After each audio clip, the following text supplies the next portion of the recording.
Hello. A speaker who possesses traits that I would like to embody one day as a speaker would be my pastor, Christopher Hilkin, who I've had the privilege of working with and learning under for the past few years.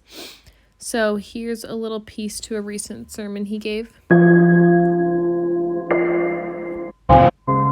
And here's why we're so passionate about here. It's probably mostly just a reflection of kind of my past, is why 1112 is so big on what we call apologetics. Apologetics is a big word, and it essentially comes from a Greek word, apologia or apologia, which means a defense of something. In the book of 1 Peter, Peter admonishes Christians to always be prepared to give an answer for the hope that lies within them. And in that, we derive this idea of a defense. And maybe growing up in church, here's what was my experience was this, or maybe just in culture right now.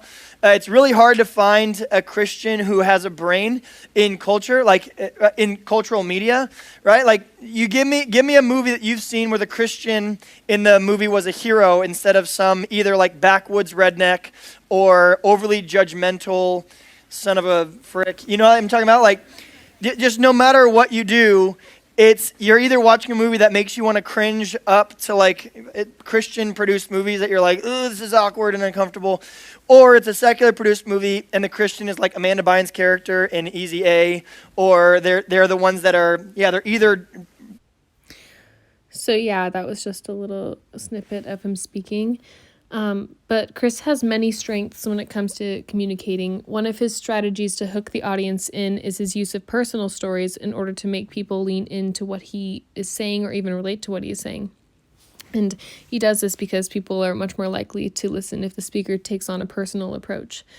Chris is also aware of his audience and will adjust or adapt to his crowd depending on the age group, gender, belief system, etc., which also helps engaging the audience. With this, Chris also addresses any preconceived notions and provides counter-arguments in order to create a space where people will actually listen to what he has to say. Also, in order to gain credibility, he appeals to statistics and logic, not just his opinion, in order to persuade the audience. And lastly, he is very clear on all his points and lays them out in a structured manner without sounding robotic. So some ways I can work to become more like this speaker would honestly end up being lots of practice and getting more familiar with speaking in front of crowds. I agree with all of Chris's tactics and have seen firsthand the impactfulness of his sermons, so I would want to utilize all of these strategies, but the main areas I need improvement on would be the clarity and structure of my speeches, which would also take more practice and preparation.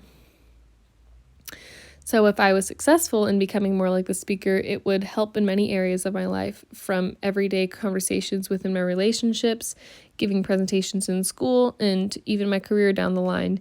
Good communication skills trickle into many aspects of life, and I think it's important to build the skill even if it doesn't directly go into what you want to do in the future. So with all that being said, thank you so much for listening. Have a good day. Bye.